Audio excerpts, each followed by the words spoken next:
I have a collective reading, although I'll name the signs that this is most likely to resonate for. So we have Taurus, we have Cancer, Gemini, Libra. Yeah. But this could be for anyone, so stick around, see if it feels right for you. This reading is about feeling burdened and feeling kind of like you've reached your limit in terms of the amount of energy that you can put into something. And there's this desire coming up with the Nine of Wands reversed where it feels like you're kind of wanting to call something quits and you've come really far. This could be like a project, it could be a relationship, it could be some type of hobby, path, job, anything that feels like it's been a really long journey and it's taken a lot out of you and you've invested a lot of yourself into it and you've reached this point where you're questioning if it's right. We have the Hierophant coming up here. This is a Taurus card. And the way that these cards are positioned, the Nine of Wands reverse person is looking at the Hierophant, sort of like over their shoulder. And there's this, they look angry, they look frustrated. There's a feeling of maybe tradition or conformity or some type of like structure in place in your life that you're maybe questioning and wanting to like break down and like dissect or disassemble and figure out if there's another way to put it back together so that it's more authentic to you and so that it's more fulfilling. And I do feel like you're developing some type of vision because we have the Two of Wands coming out here. And this Two of Wands person is also looking at the Hierophant. But they're looking at the Hierophant not with frustration or anger so much as they are with clarity and understanding. And so I feel like for a lot of you, there's this past version of yourself that is really eager to give up, that feels really worn down, that feels really tired. And it feels to that version of you that this structure, this foundation, this responsibility, whatever this like thing is in your life, that this prior version of you really felt like this was oppressing you. Like this was keeping you down, keeping you small, keeping you unhappy, keeping you unstable. But there's this other version of you, and I feel like for a lot of you, this is the energy you're stepping into, and you're kind of hovering in between right now.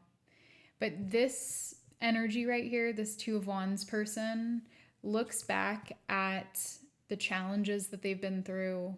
They look back at the hurdles they've had to overcome. All of this, like, this vast sea of knowledge and experience that they've accumulated over time. And they understand that while it was hard and probably oppressive and probably demanded a lot of you, there's also this sort of confidence that this modern version of you has, because they can look back and they can understand how those pieces fit together to create the person that they are becoming, to create the person that you are becoming. The theme of this reading is Cancer, third house, and Venus. And when we think about Cancer, Venus in the third house, there's a real focus on nurturing words, on nurturing community. And when I say words, I mean like communication and focusing on your immediate environment and how you can care for it, how you can even co-create spaces that are caring, spaces that are supportive, spaces that are nurturing. For some of you, this experience that you're going through is bringing up some tension that you may have experienced in your early childhood, specifically with your peers, with your siblings, with the people that you lived around, went to school around.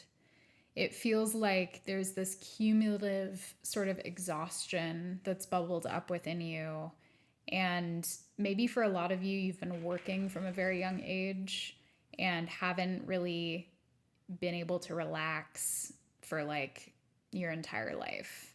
Like you haven't had proper downtime where you've been able to feel relieved of, the pressure. And it's very common under capitalism that we work ourselves to death. And if we don't succeed in textbook way, whatever success has been shoved down our throat, whatever definition of success has been shoved down our throat, then we consider it a personal failure as opposed to a systemic failure.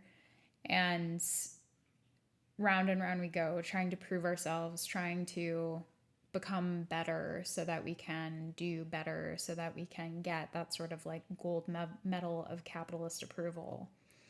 And we often like reinforce those ideas in our communities and in our interpersonal relationships by expecting really unrealistic things of each other. We put a lot of pressure on each other. We police each other. We criticize each other. Cancer Venus, and I'm going to throw in Cancer Mercury since we're looking at the third house here too. It can be a very self-protective energy. We think about the crab that has a shell around it to keep its soft parts safe. And in order to get through that shell, whether that shell is yours or someone else's, there needs to be some type of demonstration of reliability, safety, and care. There's a level of kindness that's required, not with all Cancer people, but with a lot of Cancer people. And trust doesn't often come easily to Cancer placements. They want to see kind of the proof and see consistency and reliability and see that they can be safe with whoever it is they're considering letting in. And I think that there's this feeling that's coming up as I tune into this collective energy here that we're needing to be courageous in allowing ourselves to be seen and to express ourselves with people that we don't fully 100% trust yet. And we're needing to remember that trust is a spectrum. And it's not something that we just like achieve and then the box is checked. It's something that grows over time through consistency. And it requires us to share of ourselves. It's going to be hard to trust someone if you never let them see you. And you have to kind of take that step forward and allow yourself to be seen a little bit.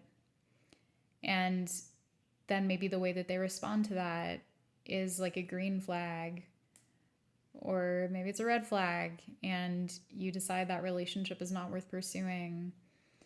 Or if someone demonstrates that they can kind of be there with you in your vulnerability, that becomes like one more little step forward, 1 inch closer to a level of deepened trust. And so I know we veered to a few different places here, but it feels like the essence of this reading is about you letting go of some degree of defensiveness and burnout and exhaustion, recognizing the wealth of experience that you have, the wealth of wisdom that you have to share, because maybe you are represented by the Hierophant here, someone who has a lot of spiritual knowledge, a lot of gifts, and a lot of wisdom and the potential to guide others.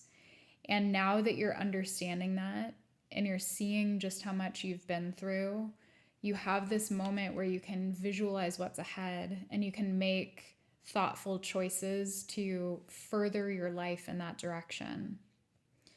So I just want to kind of leave you with that invitation to take a risk, to practice vulnerability, and to recognize that trust is a spectrum and you get the choice.